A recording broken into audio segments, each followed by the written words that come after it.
Ang Dreamcatchers. Noong unang panahon, sa simula ng ating mundo, may nabuhay na mga mahiwagang nilalang na ang tawag ay Dreamcatchers. Tulad mo, nagkaroon ka na ba ng napakagandang panaginip kung saan ang mga pinapangarap mong mga hiling ay nagkakatotoo at pagkagising mo ay konti lang ang naaalala mo? Aba, yan ang ginagawa ng isang Dreamcatcher. Ayan, pagmasdan natin ang ginagawa niya ngayon. Ay naku, ang ganda talaga ni Ariana. Sa tingin ko, hindi niya ako mapapansin. Napakaganda niya. Hi, Timmy! Ang cute mo talaga! Heto, para sa'yo! Napakaganda naman ang panaginip mo, kaibigan. Huwag kang mag-alala. Itatago ko ito para sa iyo at iingatan ko ito. Yep, yan ang ginagawa nila. Nilalagay ang mga panaginip sa bote. Yan ay para pigilan ang masamang si Magnus sa pagpasok sa panaginip at gawin itong nakakatakot na mga bangungot. Lumipas sa mga taon at ang Dreamcatchers ay ikinakalat ang liwanag nila sa buong gabi. Binabantayan ang mga panaginip ng tao. Ngunit isang gabi, si Magnus ay muling nagpakita dito.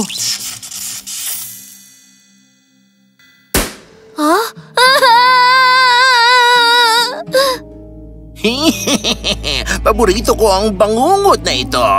Napakasaya talaga. Huwag mag-alala, bata. Ikaw ay ligtas. Meron tayong konting sitwasyon. Magtipon tayo sa ating headquarters mamayang gabi. Kaya, nang gabi ring yon, nagkita ang mga Dreamcatchers sa kanilang lugar para pag-usapan ang mga paraan para sugpuin si Magnus at matigil ang kanyang gawain. Nagdebate at nagtalo buong gabi at pinag-uusapan kung anong mabisang paraan para talunin si Magnus. Kailangan nating matalo si Magnus. Siguradong may paraan dito. Tama si Mendel. Kailangan natin ng solusyon ngayon din.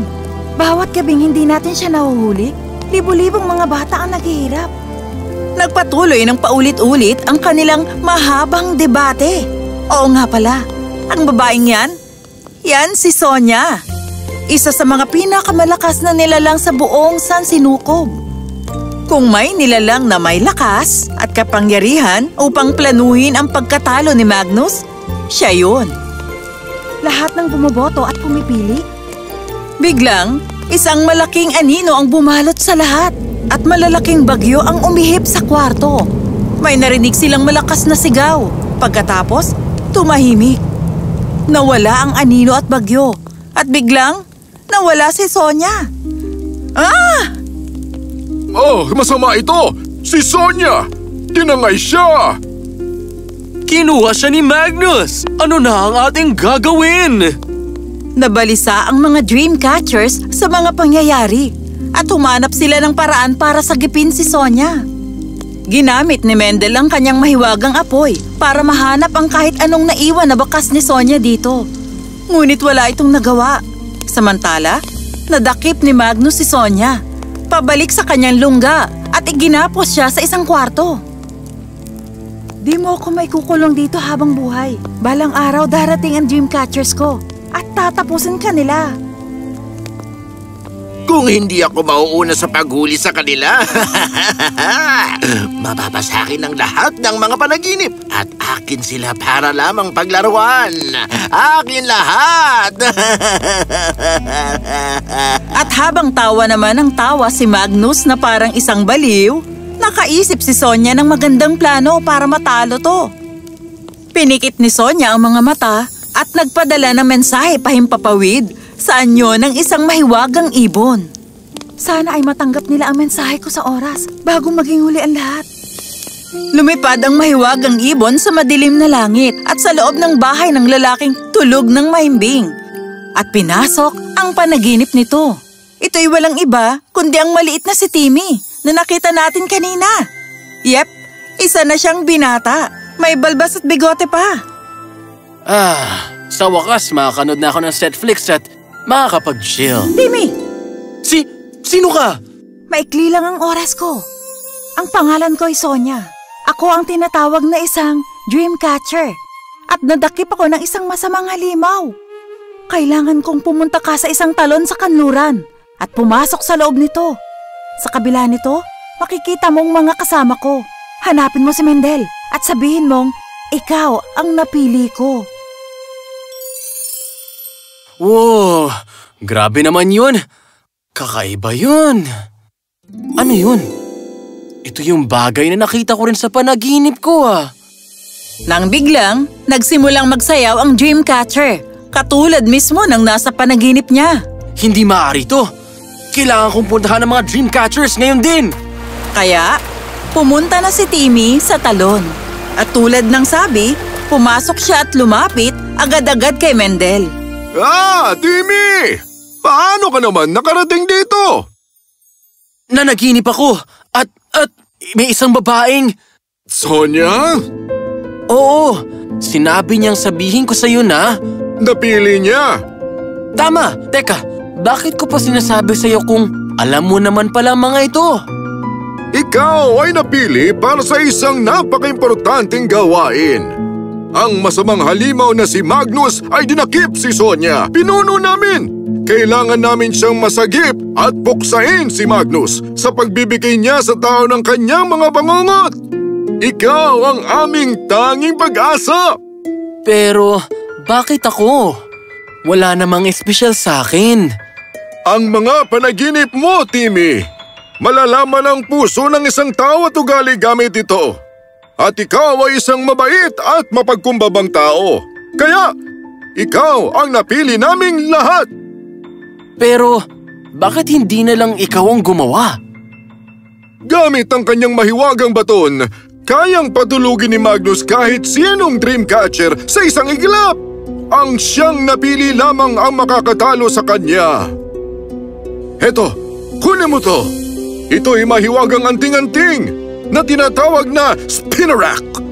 Dalhin mo palagi at poprotektahan ka nito sa mga atake ni Magnus. At tutulungan kang talunin siya. Ang tanging kailangan mo lang sabihin ay, Spinnerack!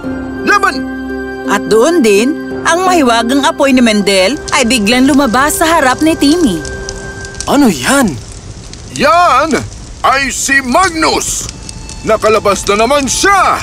Habang hinahanap si Sonia, nagbaba ako ng sumpa para mahanap si Magnus para makita siya pag siya'y nasa mundong ibabaw.